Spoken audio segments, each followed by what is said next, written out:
Hey guys, how are you doing? This is Rob of Rule of Two Review. Welcome back to the channel, and today we have a very interesting topic to dive into. This revolves around this insane situation around Microsoft and the Xbox versus the FTC in the bid to try and purchase Activision Blizzard. This has been a long, very drawn out and crazy process. This is something that, even though I have yet to talk about it on the channel, I have been following very closely. I find it to be very fascinating. It has huge ripple effects, not only to the companies involved, but to the entire industry.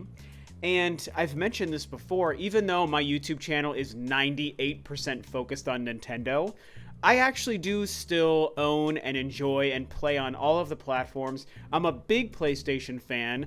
I like the Xbox brand. They have struggled for me for the past few years, but I own a Series X. I am dying for Starfield. So I say that to tell you that I still follow and care about all the goings on with every company. And so this Microsoft versus FTC thing, purchase of Activision Blizzard, it's been really wild to watch unfold.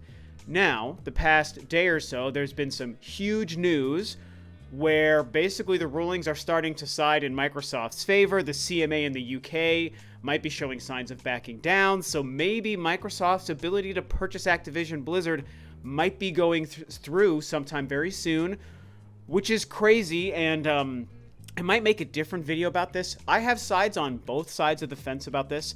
There are reasons why I like the idea of them purchasing Activision Blizzard, and there are definitely reasons why I don't like them purchasing Activision Blizzard. But that's all not what we're talking about today. Instead, as the title suggests, I want to talk about how, in all of the mess, of all of the stuff coming out from this whole court case going on the past few weeks, Nintendo has been involved. And just this morning, I saw this article from IGN talking about the judge in this case confirming that Nintendo is viewed as actual market competition to both Sony and Microsoft. Now, I'm going to be honest with you guys. I've actually covered this many times in years past on this channel because it's come up for several different reasons. To me, this comes as no surprise, and in my opinion, it shouldn't come as a surprise to anybody. I've thought for years that the very notion that Nintendo doesn't directly compete with Sony and Microsoft to be absolutely absurd. It sells Nintendo short as a viable market competitor and a viable company in this industry, especially as the actual market leader. And it also, to me, when somebody says that, I think it shows that they don't quite grasp how the industry works and what it even means to be a competitor. So in years past, when these kinds of conversations have come up, and this includes going back to the Wii U era, where some folks and some fans would say that Nintendo does their own thing, they're too unique, they don't compete with Sony and Microsoft. I have pushed back on that every single possible opportunity because I just think it's categorically wrong.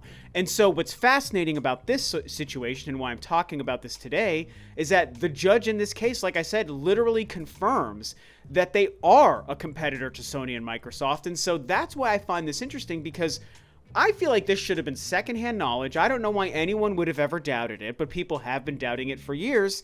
And so I think I want to talk about what this judge and what this court case has said. Now, something that I never like to do on my channel and in my videos, and I pride myself as somebody who doesn't normally do this, is read basically a full article from a website to try to make that the content of my video. I will definitely sometimes feature a snippet from an article that informs a larger discussion, or I'll read specific quotes that somebody has said that's part of a discussion. I do that all the time.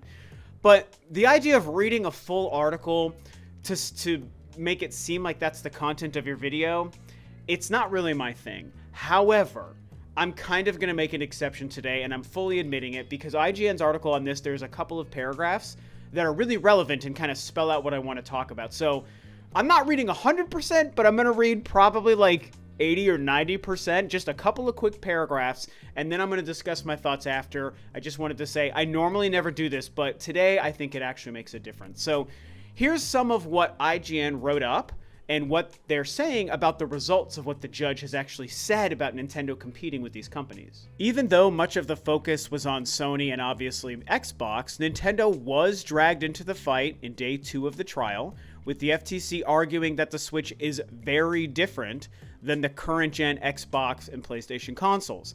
As today's ruling put it, the FTC, quote, insists the Nintendo Switch pricing, performance, and content make it an improper substitute, at least for purposes of its preliminary injunction motion. Xbox head Phil Spencer, however, said in court that it was incorrect to say that Nintendo isn't a competitor, and Judge Jacqueline Scott Corley agrees with him.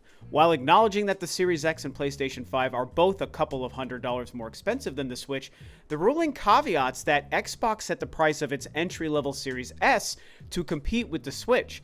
It points to quotes from Xbox CFO Tim Stewart, who said in the trial that the company considered the Switch when setting the price of the Series S. Quote, and there are functionality differences between the Switch and the PlayStation and Xbox consoles.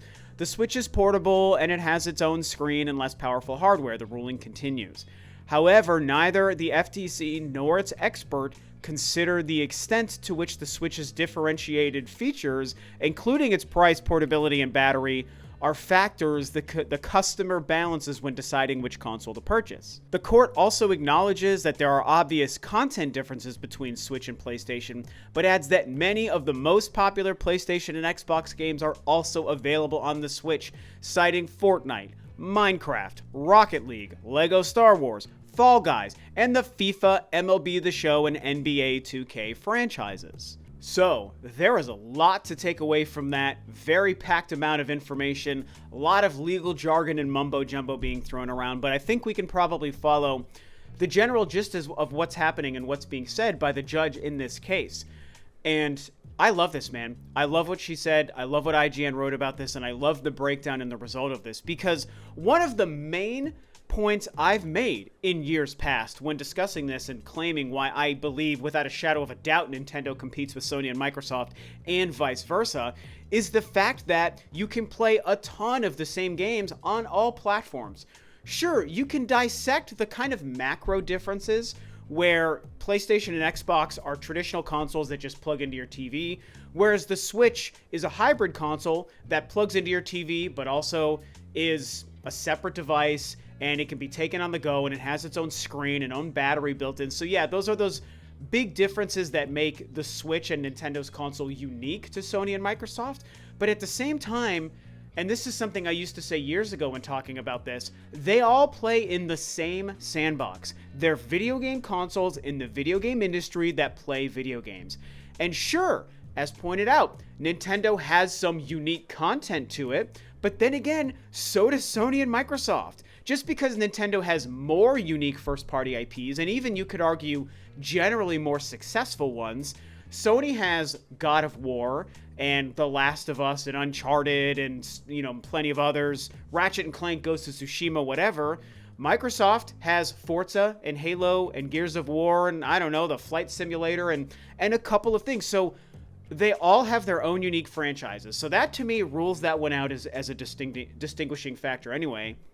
And then you add on to the fact that you can play some similar games, many which are listed here, on all platforms. So those are just some of the many reasons that I've said in the past and why I know today that there's no reason to see Nintendo as not a competitor to Sony and Microsoft just because they're kind of unique. So to me, I like to consider this a situation that kind of puts to bed this discussion and debate, if you want to call it, about Nintendo isn't a competitor to Sony and Microsoft. They move to the beat of their own drum. They do their own thing. And it's like, yeah, they do. And I think that's why those of us that are big Nintendo fans, you know, which of course I'm including myself, that's why we like them, because they are unique. But they're not unique to the point that they're not competing with the other guys, and it's not like they're in a different industry. It's not like Nintendo is manufacturing car parts and Sony and Microsoft are making ice cream. They're not in different industries. They're all video game consoles in the video game industry that play video games, and there are hundreds of titles that are played ubiquitously across all three. And so a lot of the motivation to this video, to be fair, is almost like I'm talking to past arguments that I've dealt with in past years of doing this channel and hearing people try to make the claim that they're not competitors. It's always been the silliest, most ridiculous thing just to me personally. And here we have an official United States judge saying, yeah, they all compete. Nintendo competes with you guys and you guys compete with Nintendo.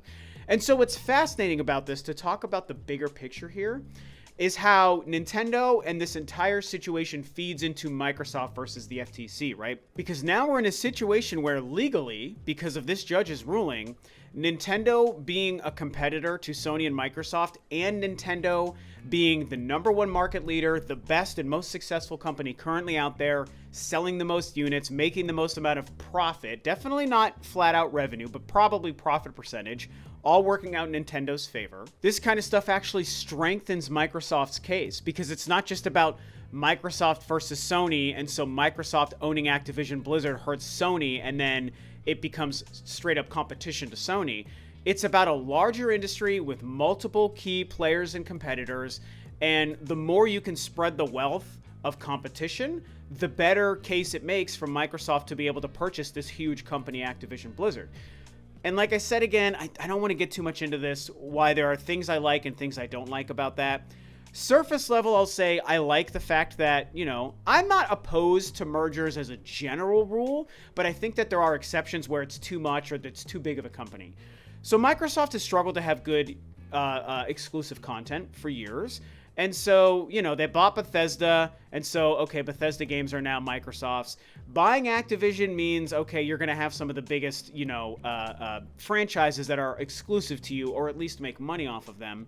But at the same time, Microsoft needs games. And if you can afford to purchase companies, Nintendo's purchased companies, Sony's purchased companies, mergers with smaller companies and buyouts happen in every industry, and I'm not inherently opposed to it in gaming.